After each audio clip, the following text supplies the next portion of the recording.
Buongiorno, io sono Vez, sì, mi sono tagliato i capelli e ho lasciato la barba, e benvenuti in questa nuova puntata di Economia Pop. Una breve premessa: il PIL non è nient'altro che la somma dei redditi di tutti i cittadini di un determinato Stato.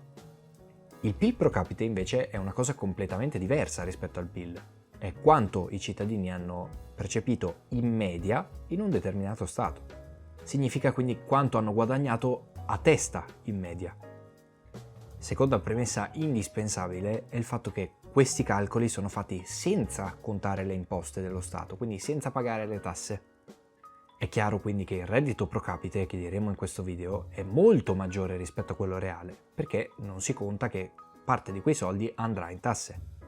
Bene, partiamo con i dati succosi. In Italia il PIL pro capite è di $32.000 l'anno. Questo numero si ottiene dal fatto che noi in Italia, come cittadini, produciamo 1935 miliardi di dollari l'anno e quindi questi soldi devono essere divisi per il numero di cittadini e siamo circa 60 milioni. A questo punto quindi facciamo un confronto internazionale, vediamo come siamo messi rispetto agli altri stati. I dati che userò sono stati diffusi dalla Banca Mondiale e si riferiscono al 2017. È interessante sapere che se ne facciamo una questione di PIL e basta, l'Italia è l'8º paese nel mondo. Se ci pensate è assurdo. L'Italia è il 23esimo stato più popoloso del mondo, eppure produce molto di più di altri stati. Sarete sicuramente stupiti nel sapere che il PIL italiano è maggiore di quello russo. Il PIL russo ammonta solo a 1577 miliardi contro i nostri 1935. C'è da tenere ben conto però che il PIL da solo non è che valga più di tanto come dato. Il PIL può essere di un numero molto alto, ma se in quella nazione abitano tantissimi cittadini, la media dei loro redditi sarà molto bassa. Ne è un esempio, per fare un nome, la Cina, che ha il secondo PIL maggiore del mondo con 12.237 miliardi di dollari, ma i cittadini non è che percepiscano più di tanto pro capite. Con 8 volte il PIL italiano, il loro reddito pro capite è un quarto del nostro. Che nella Cina ci siano forti diseguaglianze nella popolazione è ormai assodato, lo sappiamo tutti. Non vi preoccupate, ci sarà un video anche riguardante la Cina. Solo la Cina. Torniamo quindi a occuparci dell'Italia. Abbiamo detto che il nostro reddito pro capite è di $32.000. In questa classifica, quindi quella del reddito pro capite, ci posizioniamo 27esimi. Come ben capite, se per il PIL siamo ottavi e per il reddito pro capite siamo 27esimi, non è un dato proprio rassicurante, ma fate attenzione. Questa classifica ha dei forti problemi, ad esempio uno tra tutti è il fatto che ci siano anche dei microstati all'interno, come Lussemburgo o San Marino. Capite bene che in questo genere di paesi, se ci sono pochi cittadini super ricchi, si scala la classifica velocemente.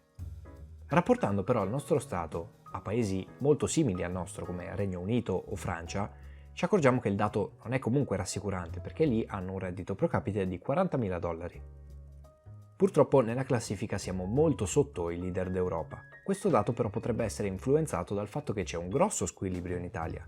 Il reddito pro capite al nord, al centro e al sud è molto diverso. Dati alla mano, il nord-est ha un PIL pro capite di $41.000 l'anno. Il nord-ovest addirittura 42.000 euro l'anno. Quindi centro e sud cosa stanno facendo?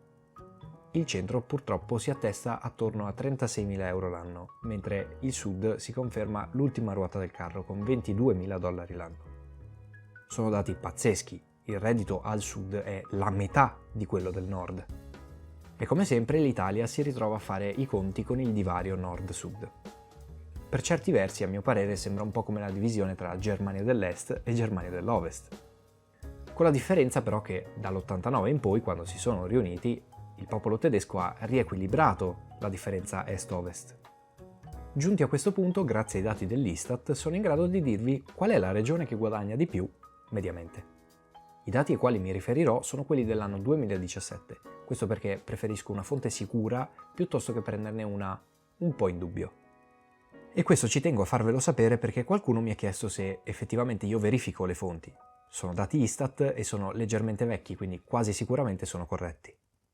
Per quanto riguarda le regioni, la più virtuosa è l'Alto Adige. Il Trentino è una regione un po' strana, quindi si fa distinzione tra Alto Adige e Trentino. Il loro PIL pro capite è di 42.300 euro. Per poter confrontare questo dato con gli altri che vi ho detto durante questo video, è opportuno applicare un tasso di cambio, quello di fine 2017, per sapere quanti dollari sono. In particolare quindi parliamo di 50.500 dollari. Al secondo posto troviamo invece la Lombardia con 45.216 dollari. Se scorriamo tutta la classifica e arriviamo all'ultimo posto, tristemente c'è la Calabria con 20.416 dollari. Se qualcuno si stesse domandando perché vi sto dando così tanti numeri, è perché nei numeri c'è la chiave per il futuro. Per un futuro che si spera più roseo per tutti. Il messaggio importante che voglio far passare con questo video è che il divario nord-sud non avvantaggia il nord, anzi. Ricordatevi che aumentare il PIL significa anche aumentare quanto prende lo Stato dalle tasse. E aumentare la ricchezza dello Stato tramite le tasse significa avere dei servizi migliori. E al tempo stesso significa anche una redistribuzione del reddito, cioè dare di più a chi ha meno. E fidatevi che questo va nell'interesse di tutti. Vi sembrerà paradossale, ma l'economia arretrata del Sud potrebbe essere la chiave per un'economia forte del nostro paese in futuro. Per quale motivo ad oggi alcune delle più importanti economie del mondo sono Cina e India? Certo, in parte perché sono stati molto popolosi, ma in parte anche perché sono partiti dal nulla e hanno subito un progresso. Il futuro è dove c'è possibilità di progresso, non è mai nei mercati saturi, ricordatevelo sempre.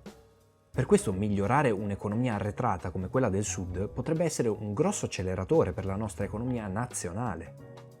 Bene, dopo questa riflessione è ora di concludere il video. Vi invito a lasciare like se vi è piaciuto, commentare, condividere, iscrivervi e attivare la campanellina, ma soprattutto, come sempre, tra poco appariranno dei riquadri con altri miei video bellissimi, quindi andate a cliccarli.